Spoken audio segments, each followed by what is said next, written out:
There we go. All right. Sorry about that. I don't know what it is. Every time I get an update, it just clears all my freaking settings and everything. So I apologize. Okay, so just FYI, I'm not doing this as an atheological a-hole episode. The reason being is I'm trying to keep that for more. Let me turn that. Actually, this is a little bit too loud. Let me kick that down a little bit. I want to keep that more for concepts, even though we're going to be talking about concepts here. I don't think that reviewing this would be really good for atheological a-holes. So let me tell you what we're going to be doing. Real quick, this guy here, I guess, has a blog. The only reason he is even known in the philosophical communities is because he's the dude that had accused, and I'm not even fronting here, he accused Ben Watkins from Real Atheology. Remember Benjamin Blake Speed Watkins? What a name. That's what he goes by. I don't know how many of those are actually part of his name, but Benjamin Blake Speed Watkins from Real Atheology, of being a theist plant that was infiltrating the atheist community to make them look bad. Yeah, I'm not even making this up. That's what he accused him of. It was bizarre.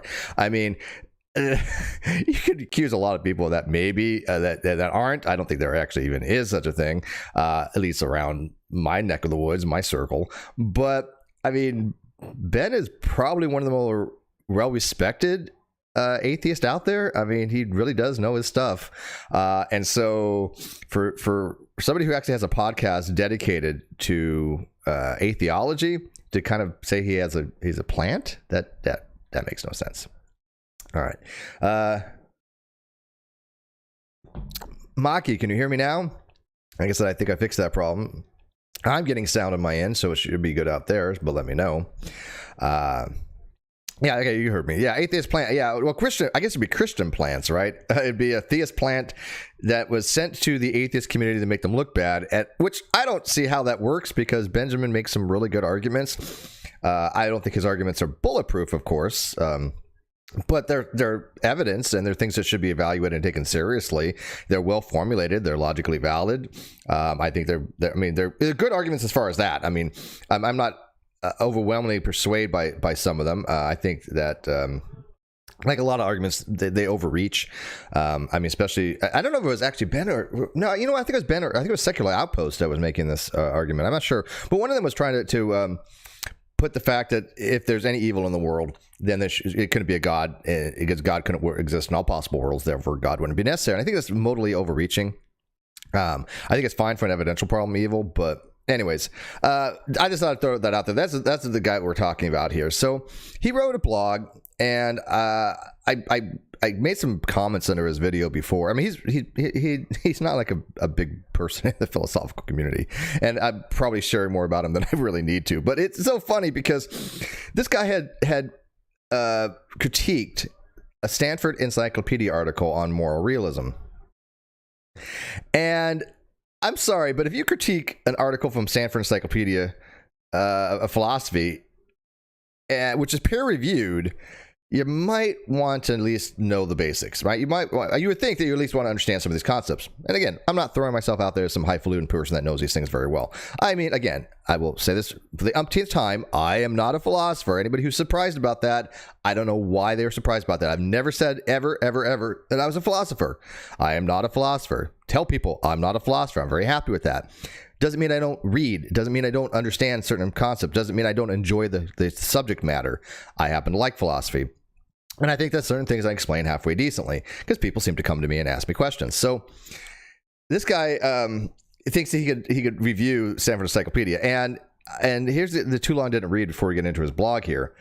It literally is an argument from denialism. And when I say it's bad, I mean it's bad because it's just denialism, straight denialism. And I'm telling you guys in advance not to slight you against it, to bias you, but just to be upfront. It's all it is, and I want to see if you guys agree. So yeah, I'm not trying to even go in with this review of lacking any objectivity, because it's just ridiculous. But like I said, I want to see what you guys think of it. I've sent it to a few other people have read it, and they're like, is this guy like serious? And I'm like, I think so. Yeah, I mean, I think he really does think he's like really understanding these things, but at the same time, it's fine to review certain things. Look, we all agree and disagree on philosophical concepts, but there's ways to go about it. And I mean, just by saying that the Stanford Encyclopedia is wrong, that it's outdated or it's antiquated or it's just poorly written, yeah, that's not really the way you go about reviewing some of this stuff. It just makes you look inept. It makes me look foolish, right? Because again, these things are peer reviewed. At least have some consideration for the people that wrote these papers. Especially for Stanford. I mean, if some other paper, some other college paper, like look, I've read papers that I was like, this is crap, very, very rarely, but it does happen. But most of the time when papers are read or sent in for submission, people read these things, so there's at least something to them, right? Just because you don't understand it doesn't mean it's bad paper. So let me kind of dive into this. So again, this guy's name is BitchSpot. And this is part 0. There was more than part 1. I guess he was going to 6-part series from what he said. I have part 0 and 1. I don't know if we're going to get to 1. I have no idea. I might do a 6-part series. Who the hell knows, right? This is part 0 though. But this is evaluating moral realism. And again, I don't think he's really even evaluating moral realism. I think he's evaluating Stanford's explanation of moral realism, which is again odd because Stanford's not pushing for moral realism. That's not what Stanford does. Stanford explains to people these concepts and then kind of, throws things there and makes people think. And of course, they have some prescriptive things in there. Don't get me wrong. They say, look, in philosophy, this is this and this, and they explain general concepts. But nowhere do I read in there where they say, hey, look, moral realism is fact, therefore you should believe in moral realism.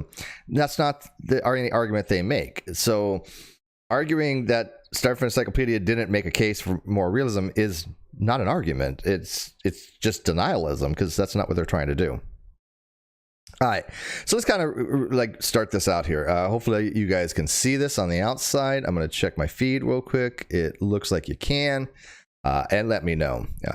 And by the way, if you could share this video, that'd be great. I've tagged some people. And by the way, if you're a programmer, figure out how to tag people better in Twitter. Their system sucks how to tag people. I don't know, man. You do like a letter and then only brings up a certain amount. There must be a better way to search for people and to tag people, because it sucks. So whoever's working for Twitter, fix that. Do something to make it search for people better. It's really hard to tag people.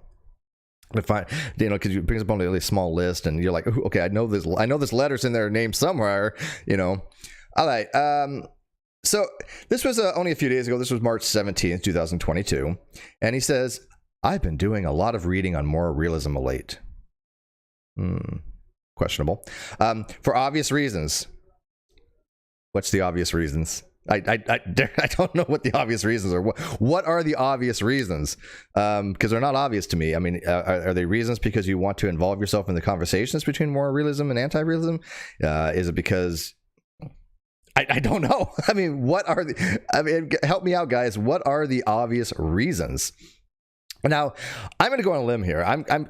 This is my only, my own personal opinion here. I mean, I'm really reaching here, but I'm thinking maybe in his mind, and I could be completely wrong on here, but he's thinking for obvious reasons that because most theists tend to moral realism, that he's reading about it because theists tend to moral realism. But then again, most atheists I know tend to moral realism, at least most philosophical atheists. Overwhelmingly, I think moral philosophers tend to moral realism. And Frida says, someone told me SEP does not state atheism is belief in no gods. That's what some of them want it to be. The majority of philosophers disagree. Yeah, well, yeah. They don't read SEP very well. It's so funny because I've read the SEP articles for a very long time. And when people tell me what's in it, I'm like, yeah, I already know this, but you read the next paragraph, conceptualize what it's actually trying to say here. So he says, okay, so obvious reasons, which I'm not aware of, and I'm still not remotely convinced that it only holds water. Okay, well, who cares? But whatever. Therefore, I wanted to grab something from the Stanford Encyclopedia of Philosophy and at least start to talk about the article in passing.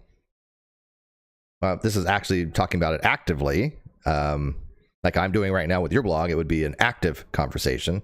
So, I mean, unless you mean like a perfunctory type review or something like that, just a cursory type thing, but whatever. It just doesn't demonstrate anything objectively real. What's not the point of the article? The whole point of the article of SEP is to explain moral realism. It's not to convince you moral realism is true. I mean, it has some arguments in there, just like it would for any other thing. SEP shows arguments for one side and shows arguments for the other side, unless you kind of decide for yourself. But it's not arguing for moral realism. It's explaining moral realism. This time we'll just go over the introduction. Otherwise, it's going to be a very, very long post. That's good. I'll come back and look at the rest as time allows, working one section at a time. Oh, good for us. Like I said, I don't know if we can get to part 1 today or not. Up to you guys. It depends if you guys start sharing this. And by the way, don't forget, if you become a member of the channel, you get a cool little green name. So I don't promote my stuff at all. I hardly ever do. I just do this because I enjoy it. But if you want to become a member of the channel, by all means, I appreciate it. You get a really cool name or green in your name there. So think about it, guys. This time we'll go over the introduction. Otherwise, this is going to be We'll start off with a definition from the aforementioned encyclopedia of what moral realism is. And I quote, moral realists have here been characterized as those who hold that moral claims purport moral facts, that they are evaluable as true or false in light of whether the facts are as claims purport, and that at least some claims are actually true. Yeah, I got no problem with that. That is correct. That is how there's many ways to describe moral realism, but that's perfectly fine. I mean, if you really want to get a more specific, I generally think of moral realism as a thesis. It's a thesis on ontology is what it is. It's basically the thesis that there are moral facts and there are objective moral facts that exist independently of anything else. There's no difference between that and mathematical facts. If you say x equals x or a equals a or 1 plus 1 equals 2, these are mathematical facts. They're objectively true regardless if anybody says otherwise, right? If I and Oflamio disagree that a equals a, does it make A equal A any less true? No. This means there's a mathematical disagreement.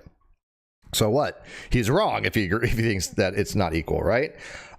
Same thing with the 0.99 repeating equals 1. There's a mathematical fact of the matter that exists. Whether that existence is something we think of more concretely or abstractly is basically a philosophical position, right? Nobody thinks out there the number 2 is sitting there on a table going, hey, look, there's the number 2. Nobody thinks that way. When they're talking about Platonic realism, that's not what it means. These numbers exist in some kind of conceptualized realm where you have the ability to talk about them in a concrete way because we use numbers and mathematics for science, and the only way to really express that with science is to treat them and these abstract quantities and functions and sets and mathematical formula and numbers as something more concrete.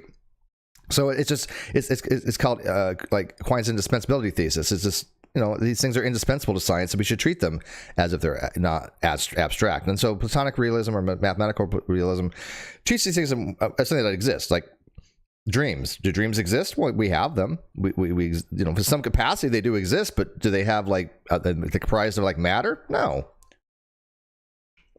So when we're talking about moral facts, the thesis of ontology for moral facts is basically these moral facts do exist. They tend to describe things.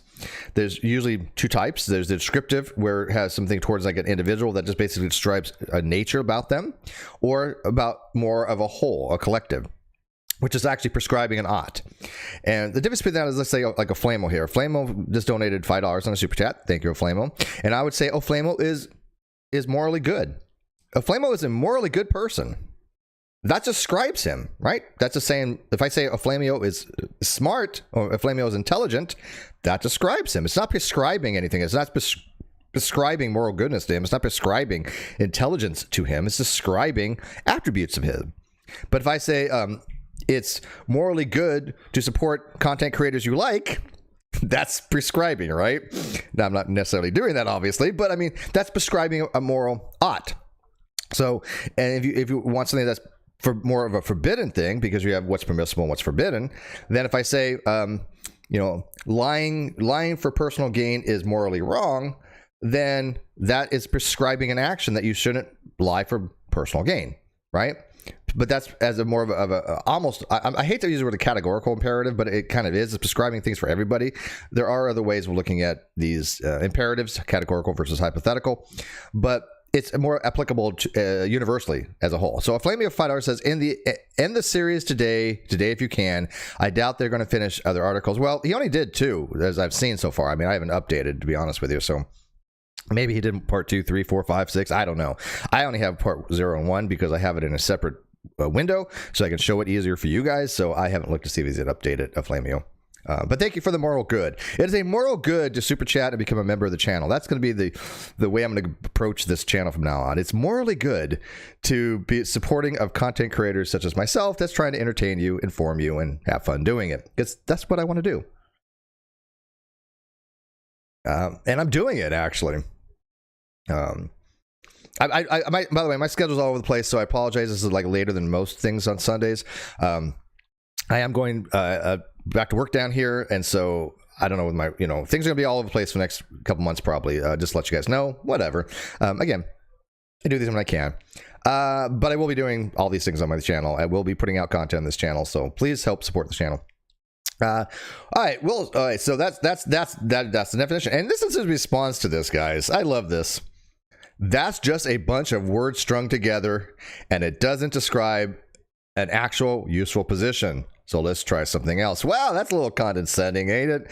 Well, first of all sentences are words strung together. I mean, that's what a sentence is words strung together. Ozian says, I'm morally evil then. It is morally evil to support the channel. You will be a bad person if you support the channel. You will be hated by many if you support the channel. You will be condemned to eternity in hellfire to support the channel. Kawasa 5001 says, I think he considers it, quote, obvious because the tendency of popular atheists to push for unilaterally rejection of moral objectivism.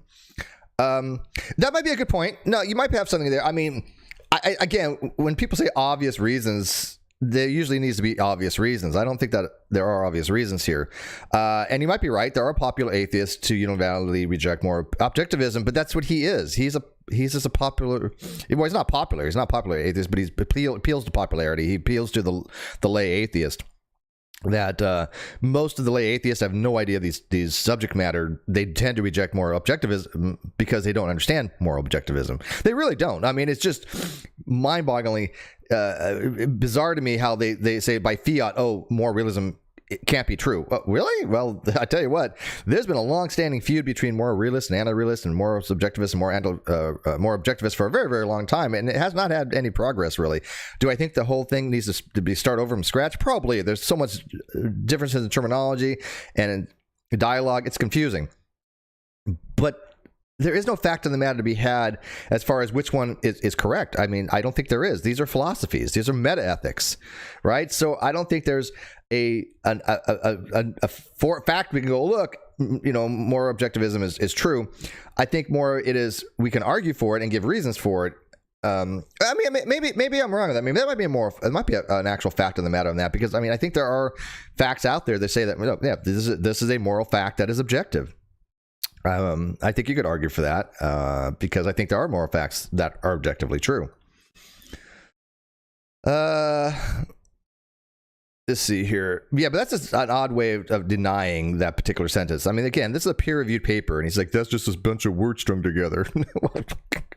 Made sense to me.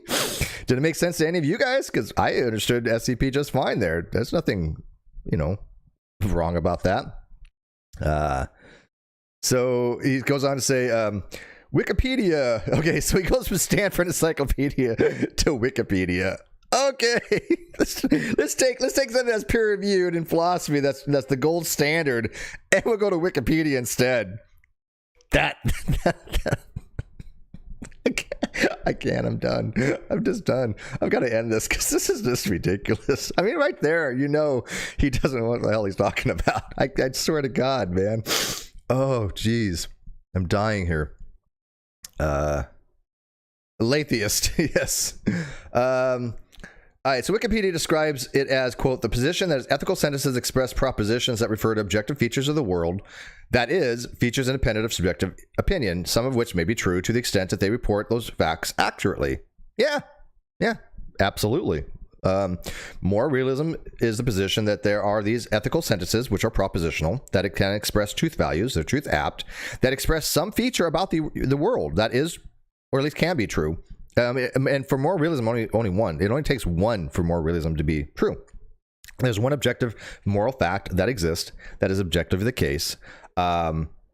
And so, it's very similar to like correspondence theory of truth, right? Correspondence theory of truth states that what makes something true is that there's a truth maker that exists in the real world, in ontologically speaking, that something that exists, doesn't necessarily have a concreteness, but it exists in some capacity that makes a proposition true. Okay, so if I say, a circle is round, there's a fact of the matter, truth maker that exists, that the roundness makes that circle round. Again, there's some issues with that when it comes to like what is the moral? What is the ontological fact? Usually, it's something more along the lines of the sun, the Earth revolves around the sun. What is the fact of the matter? The truth maker is that we revolve around the sun.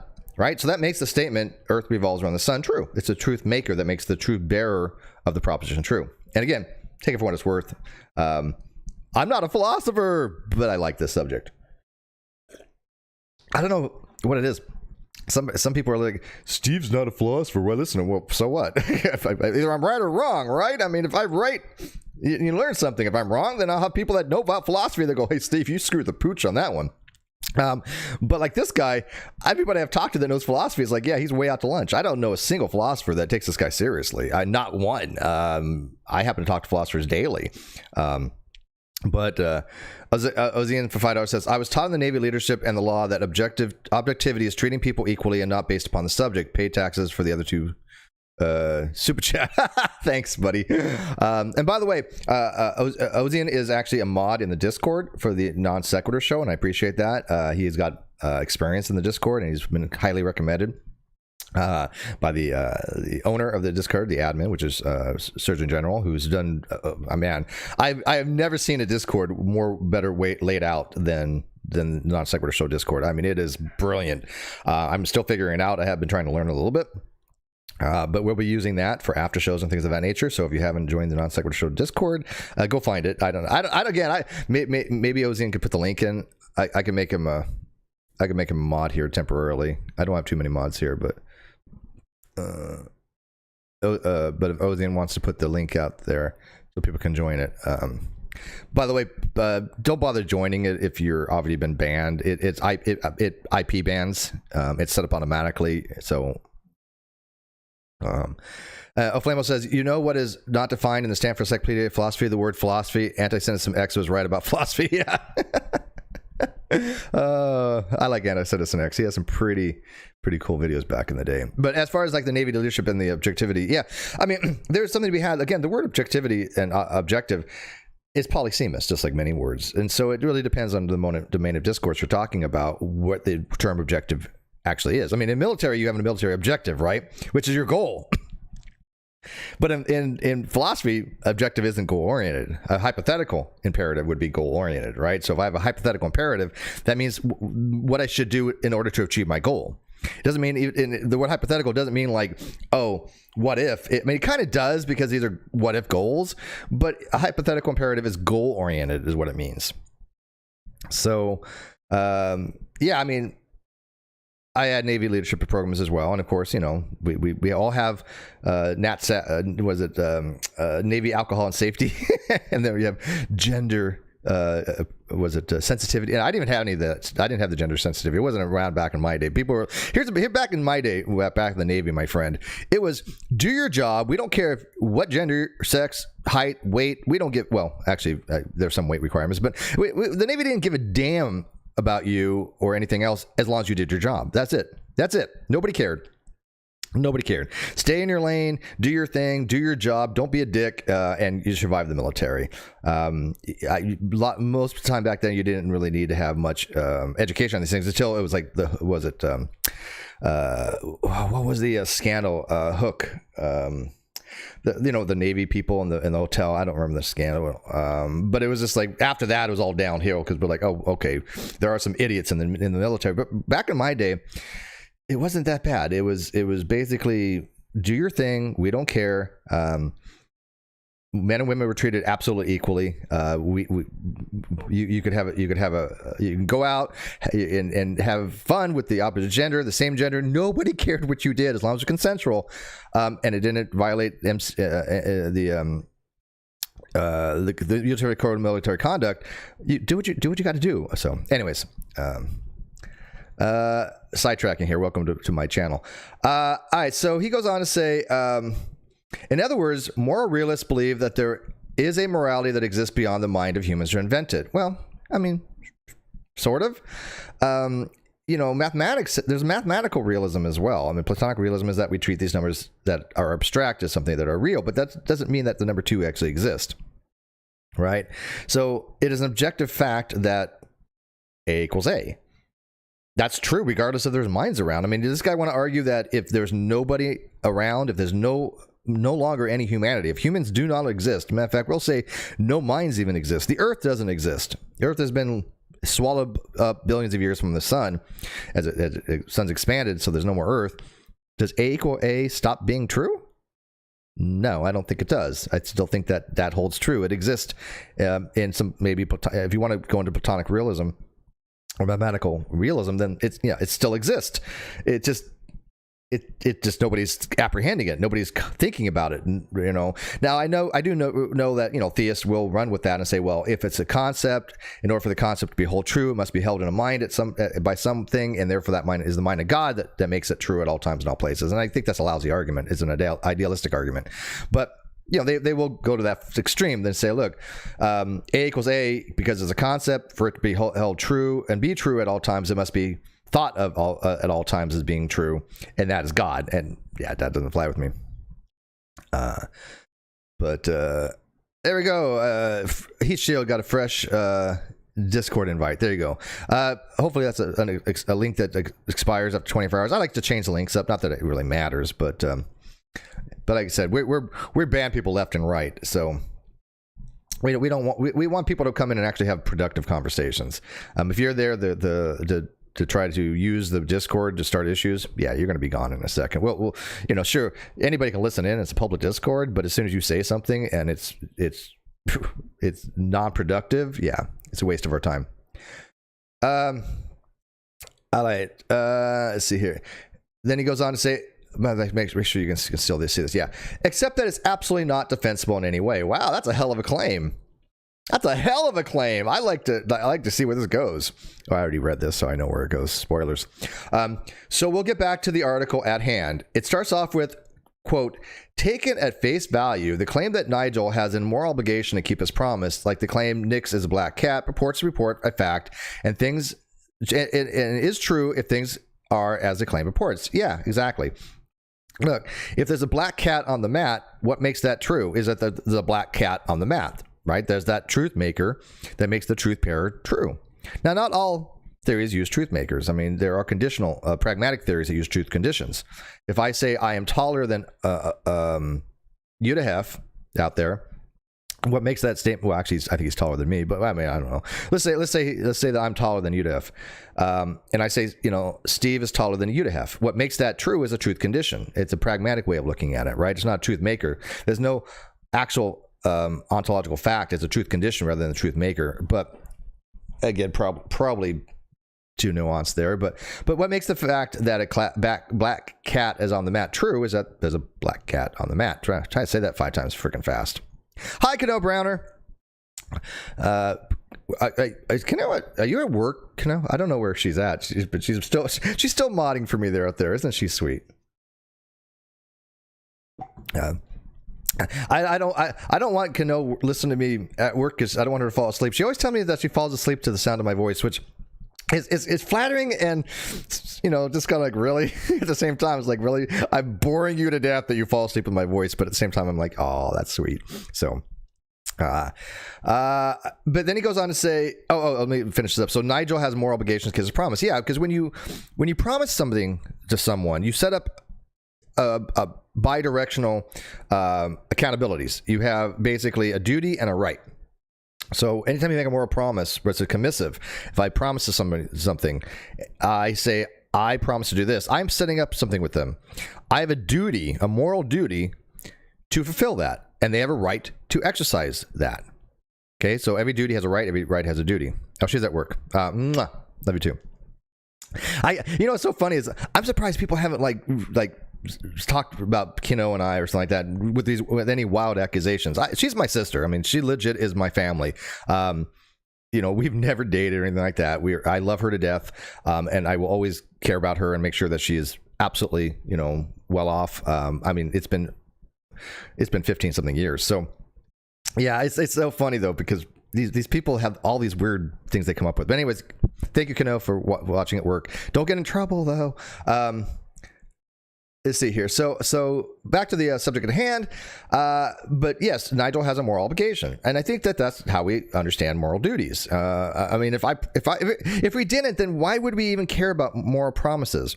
If society was based upon a group of people that when you promise something you didn't fulfill it, promises would be made would become meaningless. The reason why promises mean something is because we have an expectation that people will fulfill them. If everybody in society didn't fulfill their promises or their obligations, we would have a very dysfunctional society because you couldn't trust anybody. Welcome to my world. And anybody who says I don't fulfill my promises can kiss my ass, because I absolutely do. And then some. I go beyond to fulfill my promises. And I try to keep other people around that respect that and will keep their promises as well. One of which is a very dear friend of mine who's keeping his promise today. Thank you very much. There'll be more on that later. But yes, I expect people to keep their promises to me because I keep my promises to them. So when people say that you know, I don't, they can piss off. I don't care. They're done. But so he goes on to say, except Nick's being a cat or having a cat is completely a demonstrable claim. So what? Like legit. So what? What does demonstrability have a damn thing to do with anything? This isn't scientism. You're not trying to win a Nobel Prize. You're not trying to demonstrate that your hypothesis is more likely an explanation of something else. This is philosophy. What is demonstrate? I don't have to demonstrate A equals A because it's a priori knowledge. It's not a posteriori. We know A equals A because it's a priori. That means it's not something that needs to be demonstrated.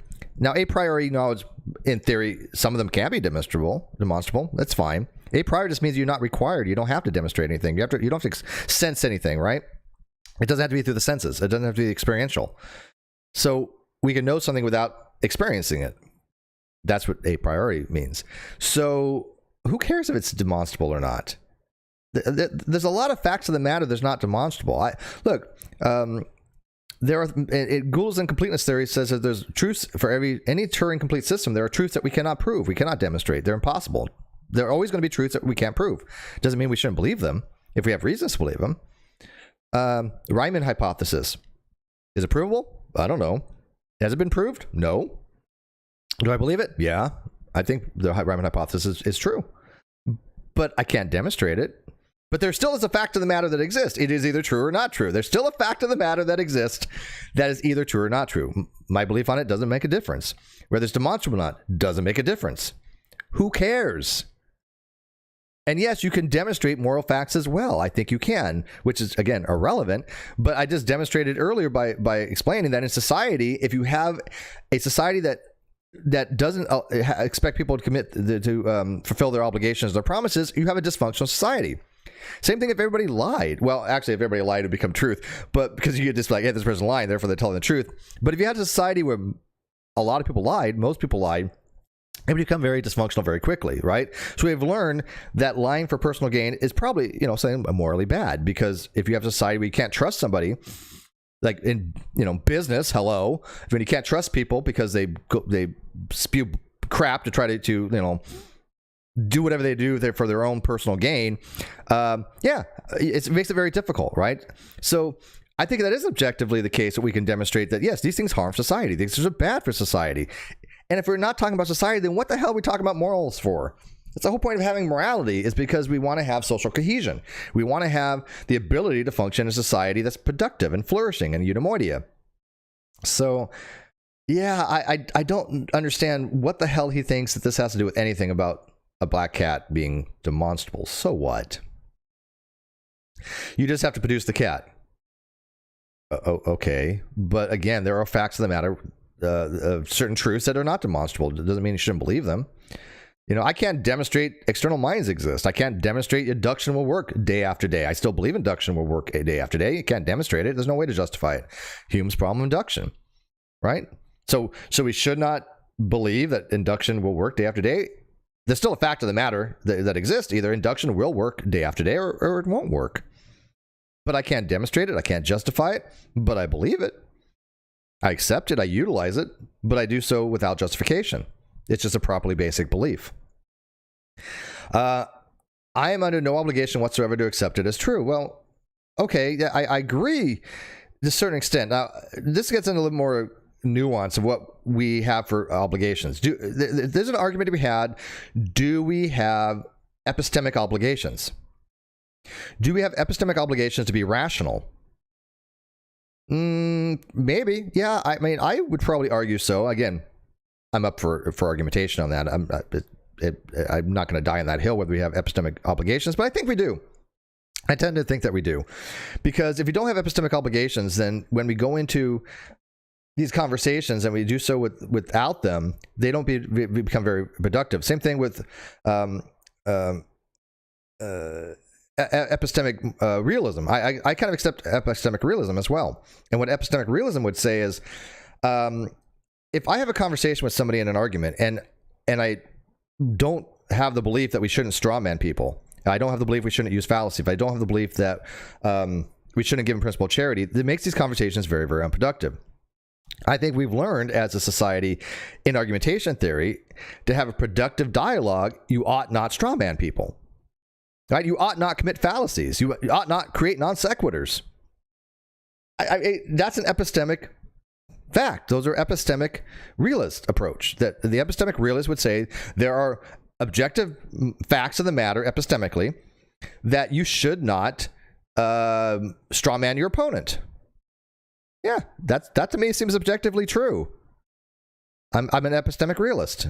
I mean, why would you want to hold the position that that's not objectively true?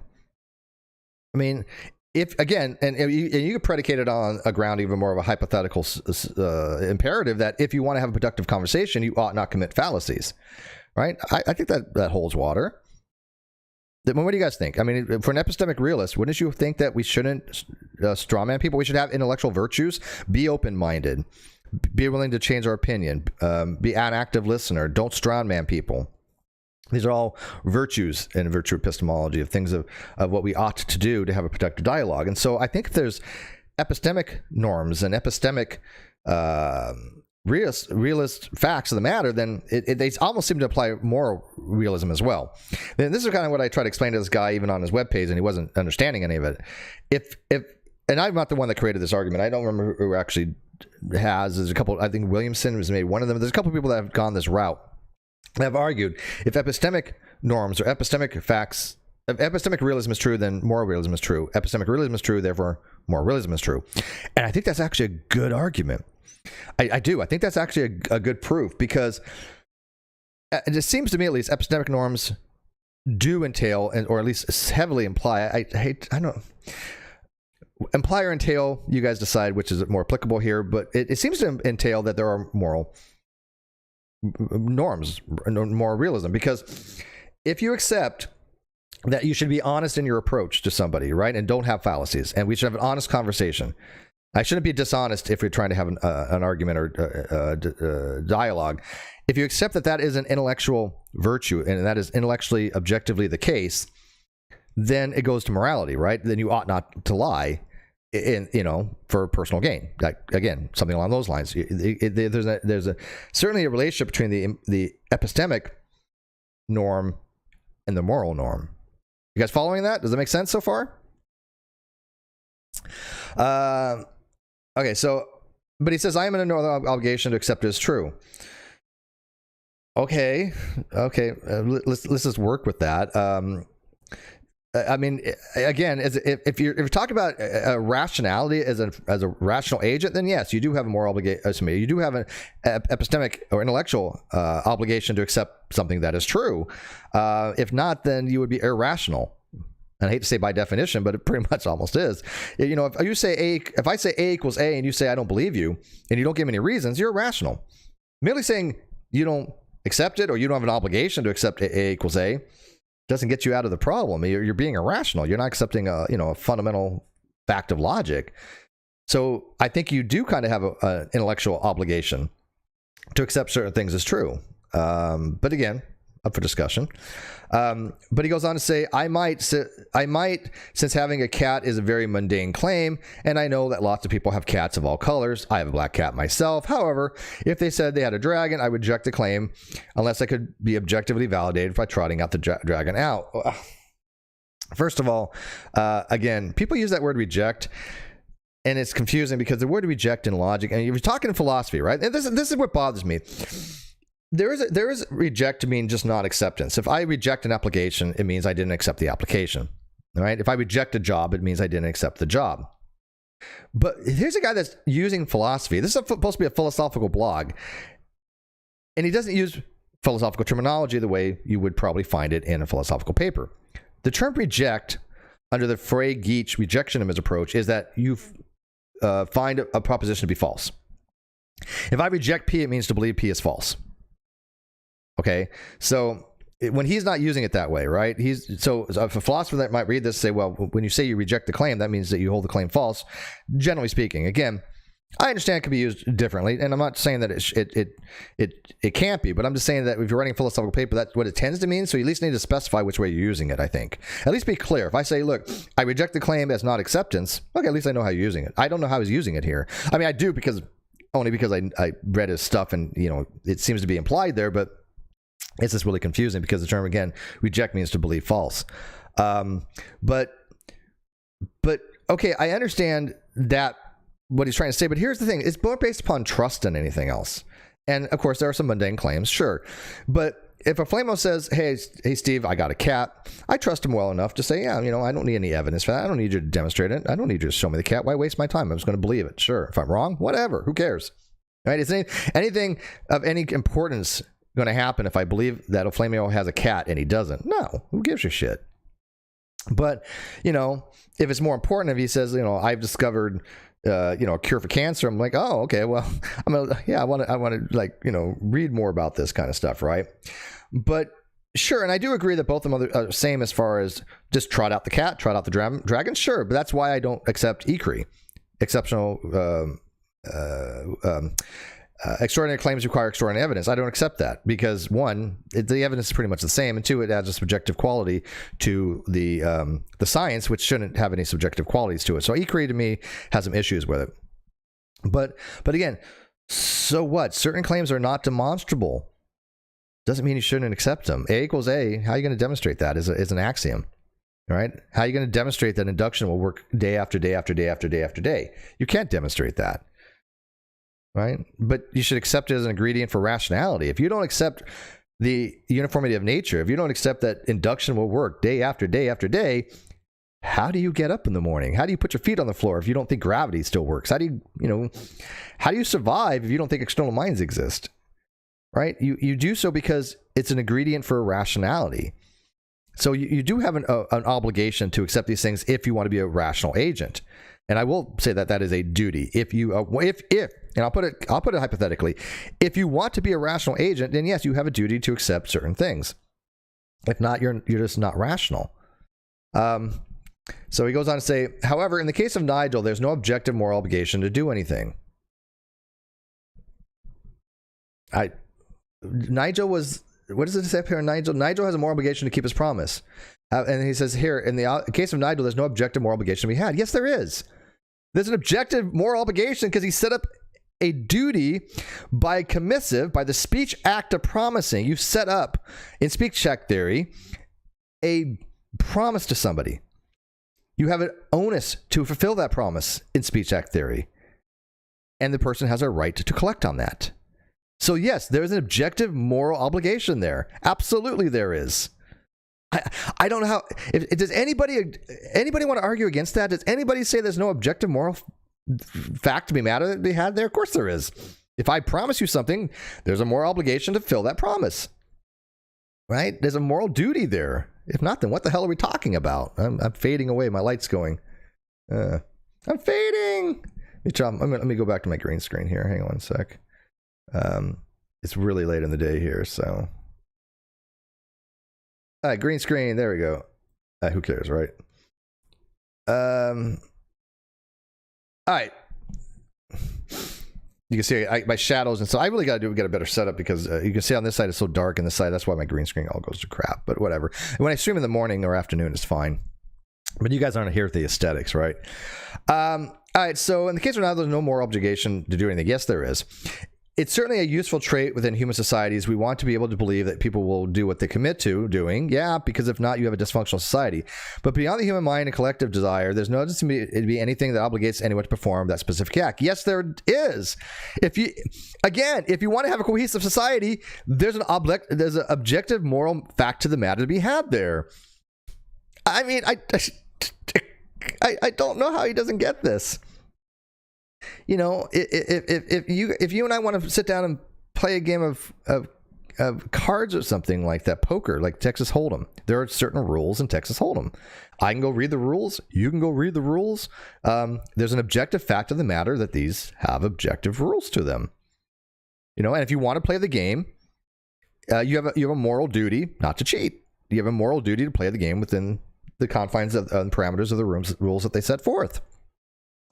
I mean, I think that of course, you have a moral duty there. Now, people can, argue with that moral duty, is objective or subjective, but I think it's objective moral fact. If you want to play in a poker tournament, you ought to play fairly. I think that's a moral fact, because who's going to argue otherwise? I mean, if you get caught cheating, then you're banned, and if you harm other players, then again it goes against the grounding of unimodia of harms and benefits. So there's an objective moral fact to be mad at there, right? Again, that's why we have moral groundings. What is the objective thing when you talk about the rules of poker in Texas Hold'em? The only reason I brought that up because I was playing it early on Facebook, but the reason why you have an objective framework is because you're able to predicate that on building up from a grounding, just like you would mathematics. 1 + 1 = 2 is objectively true, but it's based upon arbitrary axioms, as they keep saying to people. They don't understand that. But once you have those axioms, then you can have objective framework. There are mathematical facts, objective mathematical facts. 1 + 1 = 2 is an objective moral fact, and that is true, even though you can't point to 1 + 1 = 2. And so he's kind of having this weird idea that just because you can't point to a moral fact, it doesn't exist, and that's just ridiculous. That's not how you think of moral theory. I mean, I can't point to the number 2, but number 2 still exists in some capacity. We talk about it. So then he goes on to say, this is why it's so important to define your terms, and the one sticking point I often see is what it meant by objective. Well, I happen to agree with that. The reason being is objective is used multiple different ways in multiple papers and things of that nature. So here you go, from my perspective, of a person or their judgment not influenced by personal feelings or opinions, or considering or representing facts. In other words, something that exists entirely beyond the ability of the human mind to invent or alter. Gravity exists no matter what, and humans think about it. Gravity is objectively real. More than ethics, they don't seem to be the same, which is why I'm a moral anti-realist. That's a dumb reason to be a moral anti-realist. I don't even know how that even follows. Let me get my word list from my moral terminological cheat sheet. Let me see if I can pull this up real quick here.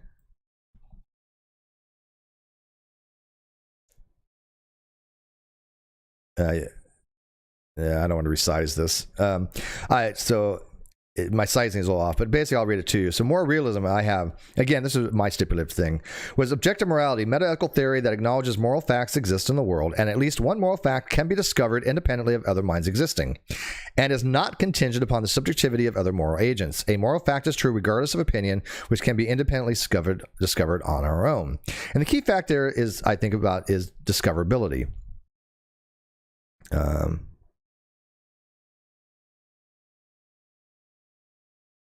You guys can't read that very well on the outside. Let me see if I can make this a little clearer to read for you guys. One sec here. Give me 30 seconds here, guys.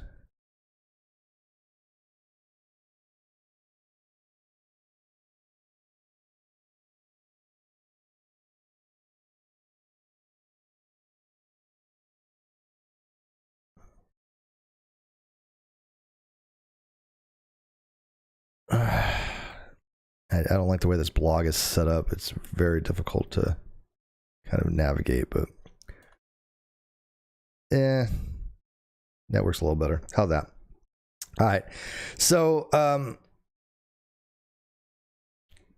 so he's basically saying that that gravity is objectively real. So, okay, but so are mathematical facts. 1 + 1 = 2 is objectively real.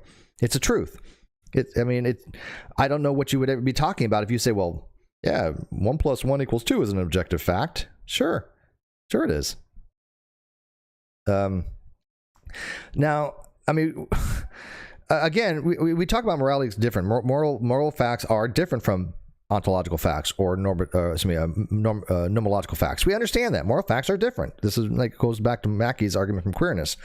We understand moral facts are different, but so what? It's still an objective matter to be had where you can say this is objectively the case based upon your grounding. In his mind, he's so limited that he's like, oh, if I can't point to it, it doesn't exist. That's silly. That's ridiculous. The article goes on to say that moral claims are true. Yes. No. It's at least one is true. At least one moral claim is true for objective morality, right? One second here. Basically, for moral realism to be the case, there only has to be one moral fact. Is that moral realism says that moral statements express propositional truths, that at least one can be true, that there's something that makes that proposition true. There's some moral fact in the matter that makes that proposition true, and that there's a relationship between what makes that true and the proposition. So a moral realist will say, yes, there's a moral, and this goes back to the initial things he was talking about as far as, I think it was Wikipedia that actually said it, that there's a moral propositional statement. There's something, a fact of the matter that exists in reality that makes that proposition true. And that's fine. But again, he thinks that because it doesn't have some kind of concreteness that it doesn't exist, which is not how you think of moral theory. And he says, how do you know that? Well, that's the art. How do we know that? Because we argue for it. That's what we're talking about. That's the discussion of moral realism, right? We know that there's an objective fact to be matter. Again, going back to poker, if you want to play the game poker, you play by the rules. Right? There's an objective fact that if you want to play fairly in a tournament, if you want to play in a tournament, you ought to play fairly. If not, you're going to harm people, which is objectively the case. Again, grounding. You have to base it upon something. So I'd say at first you have to determine truth in some meaningful way, and then just demonstrate that the claim is accurate. Well, okay, true is what, again, very simply, truth is what corresponds with reality. And again, atheists use that an awful lot. It's correspondence theory of truth. I'm okay with it. It's fine. It's not the only theory of truth out there by any stretch of imagination. There's a correspondence theory of truth, which basically what is true is what corresponds with a web of belief that you have. There's pragmatic theories of truth. Is what is true to be pragmatically believed for pragmatic purposes is true. There's a whole bunch of different theories of truth out there, but for the correspondence theory of truth, then yeah, it's what corresponds with reality. Fair enough. Sure. There's some fact of the matter that exists in reality that exists that makes a proposition, makes something true. And a moral fact would be the same thing. There's something that makes it true. Well, it harms society, Which moral claims can be made? And by the way, you can demonstrate these things because if every society killed all the children, every time somebody had a baby, you kill that baby, that would be a moral impermissibility. That would be something that is morally wrong. Why? Because you don't have a flourishing society. No society could flourish. No society has that. No society on the planet has the ability to go just kill all the babies. Why? Because we've learned by doing that, it diminishes eudaimonia. It lowers the axiological value of society as a whole because it reduces human flourishing. This is objectively the case. Can you have society if you killed all the children? No. It is objective fact that society will die out. That's regardless of whether you believe that or not, societies would cease to exist if you killed all the children. The species would die out. The species die out, societies die out. That is an objective fact. You can't get around that. So there are objective facts of the matter to be had. John says, what about integrated information theory? I have no idea what that even is. Sorry. I don't think you can come up with any. You shouldn't shout murder. You shouldn't steal. Aren't demonstrable. Yes, they are. Yes, they are. Why would they not be? If society allowed for murder, those societies have harmed people. They have reduced in value the quality of human life. We have every country on the planet. I mean, maybe I'm wrong, but I think every country on the planet has laws to prevent things like murder. Now, again, there are exceptions where people will, think that they're justified to kill people, but all of them have some kind of laws on the books against murder. All of them, because we've learned. We require that moral knowledge that murder is something that goes against society. That is an objective fact. That is demonstrable. Societies that allow murder tend to not be as flourishing. I mean, there is demonstrable. You shouldn't steal. Same thing. You shouldn't steal for personal, I mean, again, stealing is a little bit more complicated again, because you get into, self-preservation, things of that nature. But you also get into moral pluralism. And, the lesser of two evils, right? So if you have things of lesser two evils, you might have a choice between two options. Both of them be morally wrong, but is the morally right action to take the one that is lesser of the two evils, right? So you shouldn't steal is generally, I think, something we can demonstrate, because if everybody stole in society, you wouldn't have a productive society. It is demonstrable. At best, at least, a consequentialism. The idea that because we can subjectively choose to see the results in a positive way. I don't know what he means there. Yeah, I mean, sure, it leads to consequentialism is the fact that you won't the consequences of having an immoral society that allows for these types of moral harms is that you have an unproductive society. You have a society that will not flourish as well as if you did have these laws. And that's why there seems to be some universal truths out there, some moral universalism, that if all societies, or at least the vast majority of societies, have come to the realization that, yes, certain things are harmful. I mean, look at the condemnation of what's going on in Ukraine and Russia. Societies have deemed that acts of aggression and uniform, authoritarianism and nationalism and things of that nature, to do military expansion and things of that nature and commit genocide are harmful. We've recognized this as a moral truth that genocide is harmful. I mean, who wants to argue that genocide is not harmful? Who doesn't want to argue that genocide is morally permissible? I don't know anybody that does. If you want to, let me know. I'm interested in that, why you would want to. But I think most countries have realized that genocide is wrong. The ones that haven't, they just haven't studied.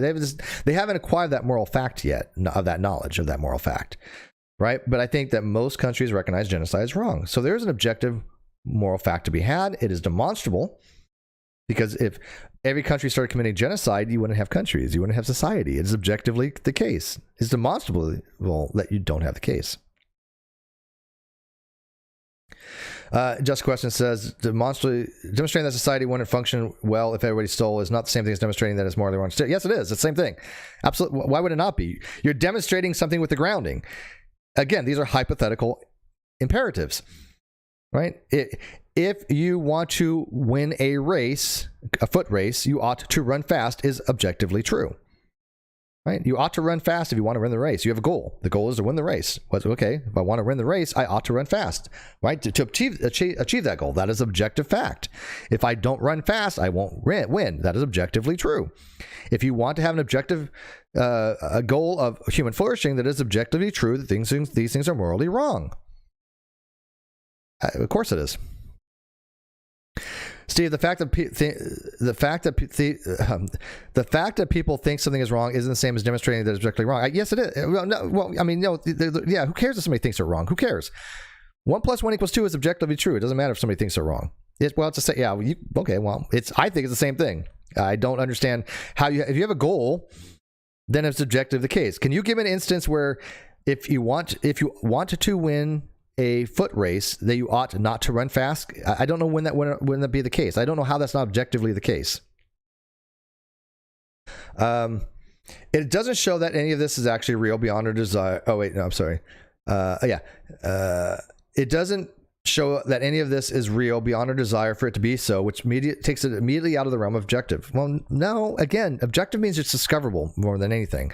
It's discoverable independent of mind. I can go read 0.99 repeating equals 1, and I can study the math, I can learn the math. I can objectively go find out that that is a mathematical fact. I don't need you to tell me that. I don't need you to argue it to me. I don't need to have you give me evidence that 0.99 repeating equals 1. Why? Because I can go objectively learning it for myself. It's not based upon your opinion. Right? You could say 0.99 repeating does not equal 1. I'd be like, okay, you're just wrong. You're fundamentally wrong. You're mathematically wrong. There's an objective matter to be had there. The objective fact, that even though it can be proven, right? I agree that it can be proven that 0.99 equals 1, but even if it can't, so what? The Riemann hypothesis, it's either true or not true. Now, I just don't know what that I don't know what that mathematical fact is. I don't know whether it's true or not. I believe that it is, but I certainly can't claim it as knowledge because we haven't demonstrated it to be true, right? I mean, we don't even know it can be true, I think. So, but that's, so what? It's not a matter of desire. I don't have a desire to have moral realism be the case, right? I don't care. I look at the evidence and the argumentation and think, yes, moral realism it seems to be more the case. But hypothetical moral facts, that's how you build objective facts. So just question says, are you describing hypothetical moral facts, not objective moral facts? Well, hypothetical moral facts give you objective facts. Again, I can have mathematics where I have these axioms, right? These are arbitrary axioms, Peano's axioms. From that mathematical axioms, I have an objective framework. Are you arguing that 1 + 1 = 2 is not objectively a fact based upon arbitrary axioms? He says, I study moral philosophy and psychology and specialize in psychological metaethics. Metaethics is the primary topic I write and work on, and it sounds like you're conflating. Well, I disagree with you. Descriptive fact with independent normative fact. No, I'm not. Descriptive facts, if you were here, got from the beginning here, descriptive facts describe. If I say Anisfredia is intelligent, that describes him, right? Normative fact is something that you ought to do. Realism holds that there are stances independent moral facts. Yeah, not conditional or specified moral. Obviously, Sam Harris would, I think, disagree with you. Again, we can base morality on some kind of grounding. Well, I disagree with you. Hey, look, we have a moral disagreement, right? And then it goes to argue that moral realists only fall into two categories. As a result, those who reject moral realism are usefully divided into those who think moral claims do not purport facts in light of which they are true or false, not cognitivists. Yes. Okay. So, so just, you're not arguing 1 + 1 = 2 is not a fact. Well, okay, but that's based upon arbitrary axioms, right? You have a grounding. I don't see a difference at all. And by the way, what kind of non-cognitivist are you? Do you do interviews or discussions? I do. Yes. What just questions. What? And I've talked to you many times. So what kind of non-cognitivist are you? Yet I'm not making any of those claims. My position is much more evidentialist. Okay. Well, evidentialist, I don't know how that really applies here. An evidentialist position is basically I think evidential really more of a moral obligation, right? Clifford's principle that is immoral to believe something without sufficient reason to hold that belief. It's a moral claim for Clifford's principle, not epistemic. Sam Harris is clueless about metaethics. Well, okay. Well, again, we disagree. I happen to like the way Sam Harris approaches metaethiks. And again, there's a lot of agreement and disagreement on these things. You happen to disagree with Sam Harris. I happen to agree with Sam Harris. Okay, well there you go. And by the way, you're not a non-cognitivist. Okay, so you're a moral cognitivist, and then you're a moral subjectivist. My position is much more evidentialist. I'm not sure what he means by that. I have yet to see a single example of any moral claim which can be justified entirely beyond the human mindset. I gave them. I literally just gave them earlier. These are justifications, right? If you want to have human flourishing, you're not going to go out and kill all the babies and children because then you don't have a flourishing society. That's something that's demonstrable. My position is that there is nothing in the moral landscape that can be demonstrated as true. I disagree.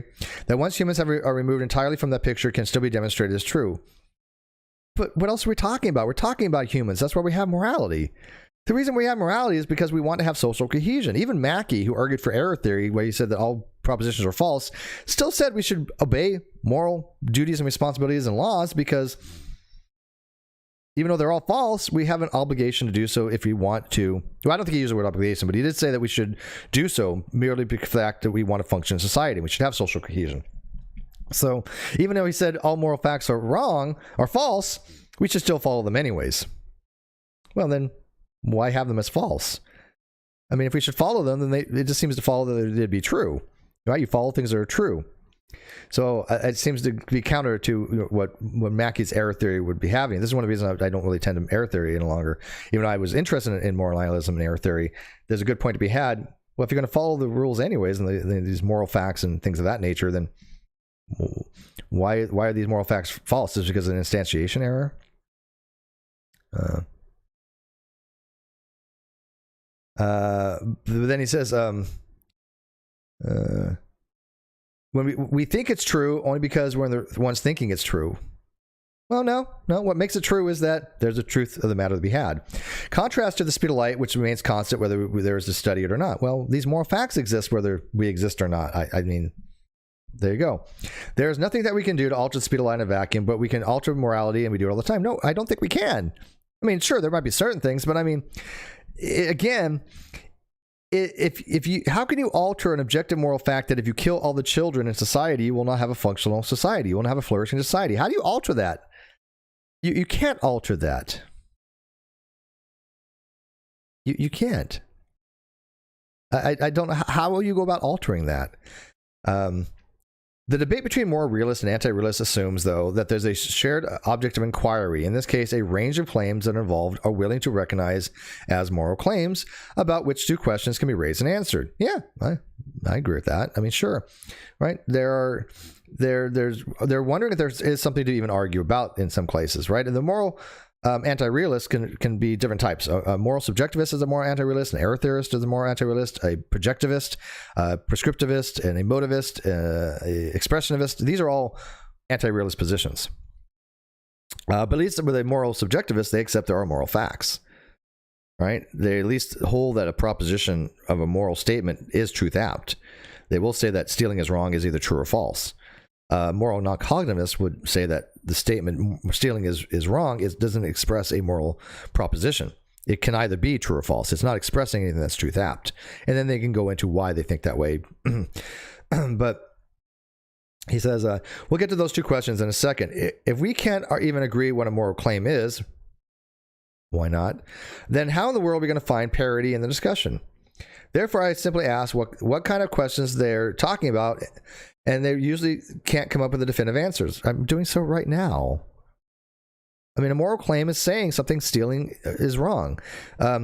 Killing babies for the sake of being cruel is morally wrong. I can't think of a case that is not morally wrong. Objectively, that society cannot go out and discover that moral fact independently of mind, that if they go out and start killing babies, their society will not flourish. They can discover that. Means it's objective. If they can discover it and they don't need you explain it to them, they don't need you to tell them, if they can go discover this moral fact, it's moral objectivism. Because it's an objective fact that they're discovering. So let's get to the two in question. Do these claims purport facts in light of which they are true or false? Well, that would be moral cognitivism, right? That a moral statement expresses a moral fact. Are some of them true? Yes. Moral realists answer yes to both. Yes, that's true. Non-cognitivists answer no to the first. That's true. And by default, no to the second. Well, I agree with that as well. You got that right. Because I mean, if you don't have a moral fact, then you can't answer. You have to answer no to both. And the error theorists answer yes to the first. Yes, they do purport that there are moral facts, but they are all false, and no to the second. Right? Sure, that would be an error theorist. Wait, I'm sorry. That was, you know what's so funny? I didn't read the quotes. That's actually SEP saying that. It wasn't him getting that right. It was SEP getting that right. My apologies. I don't find the questions even coherent, though. What is incoherent? Wait, stop. What is incoherent about that? What is incoherent about what SEP just said? It's completely coherent. It's right. It's absolutely right. I'm sorry I gave him credit because I thought he got it right. He says, because it says, do these claims support facts in light of which they are true or false? All that's saying is that does this statement, stealing is wrong, is that something that could be true or false? That's all it's saying. Just some are arguing that's true. Moral arguments would say that is true. But a moral anti-realist can say that's true actually as well. Right? They just say it's subjective. But a moral realist or a moral subjectivist will both answer that yes. But the non-cognitivist says no, because they don't hold that statement to be propositional. And by default, no to the second, which, again, if it's non-propositional, it can't be true, right? This is the whole problem with lack of belief atheism. If atheism is non-propositional, if it's just a lack of belief, it cannot be true or false. You cannot say atheism is just a lack of belief and atheism is true. That's incoherent. That's incoherent because you cannot have something that's true or false that's not truth apt. So SEP actually totally gets it right, and it's completely coherent. I understand it. I mean, why would SEP have a peer-reviewed paper that's not coherent? I mean, do you really think that you have read something that all philosophers that studied moral theory have probably read this paper on moral realism, or, you know, many people have read this paper and not one of them have said, oh my God, let's write to Stanford, this is incoherent. No, of course not. It's just because you don't seem to understand it. Do moral realists claim that they accurately represent reality? Yeah, sure. Can they prove it? No. Again, what the hell has it got to do with proof? So what? So what? This is denialism. This is straight up where this guy is just so bad at this. Because so what whether you can prove it or not? There's many positions in philosophy that you cannot prove, right? You can argue for it and show that it's more likely the case. You can inductively argue for it more than anything. Say it's probabilistically this is more the case, or just this is the framework from which I wish to work with. If there's this, you know, how you want to view something, right? A lot of philosophy is how you want to view something. You pick something and then you see how it has tension with anything else and how it agrees with anything else. You know, I can't say, look, I'm a moral realist and a non-cognitivist. That'd be a contradiction, right? There's a tension between the non-cognitivist position and the moral realist position, because the moral realists are all moral cognitivists. So you formulate your positions and you kind of see if they have tension between other positions. And so for him to say that this is incoherent just tells me that he's not understanding it. That's all it means to me. And so what if you can prove it or not? Again, I don't understand how that's even an argument, you know? But, you know, the same thing could be argued with him. Well, he's a moral subjectivist. You can't prove it. If you're a moral non-cognitivist, you can't prove it. That's not an argument. None of these positions are, quote, provable. So what? You still believe in them, right? Whether this guy's a moral subjectivist or a moral non-cognitivist, he still has that position. He still believes that position, right? Still can't prove it, right? So... Just Question says we should reject cognitivism and non-cognitivism. That sounds like what, more quasi-realism? Just Questions, are you tending to more of a quasi-realist approach? But he says without that proof, their claims are irrelevant. Nonsense. These are inductive arguments. These are just probabilistic arguments. These are philosophical arguments. You don't prove those things. You have a philosophical position and you argue why that's more likely probably the case. This is inane to me, because again, whatever he believes, he can't prove it either. So his claims that here's the thing. This is self-refuting. Why this is self-refuting? Because he's arguing against moral realism. He says moral realism is bumpkiss, is BS, and moral realism is wrong. He can't prove that either. So his claims should be irrelevant. So what the hell is he talking about? I just, how does he not see how self-refuting this is? That he can't even prove his own position if he says moral realism is wrong. So,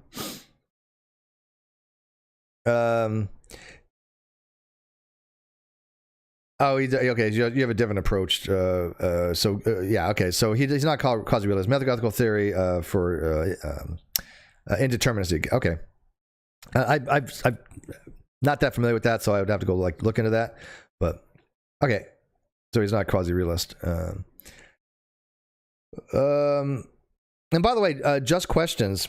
You may agree or disagree with me, but have I said anything that's not philosophically correct? Because I don't think that I have. I'm arguing a position. Sure, I'm arguing for moral realism because I do agree with moral realism. But I don't think that I've argued or said anything that isn't atypical, or that is atypical from what the general dialogue is from philosophy. If I've said anything, thank you for that reference, by the way. I'm going to cut and paste that now, and I will try to find that later on. I'll check that out. I'm interested in that. But just questions. Have I said anything that is just so out to lunch from what a regular philosophical discussion would be? That's what I'm kind of curious. Am I putting out philosophical misinformation? You can disagree with my argument. That's fine. That's moral, disagreement or philosophical disagreement. But have I said anything that just is like, if I were to say that moral realist or moral non-cognitivist, you probably take issue with that. That would be just objectively wrong. But have I said anything that's just objectively wrong? Let me know. I'm just kind of curious. This is why you need to be able to define your terms in some comprehensible way and stick to them. Whatever. You can't just throw out word salad and pretend it means something, and that is largely what a lot of philosophicals do. Oh my God, hang on. Coffee time.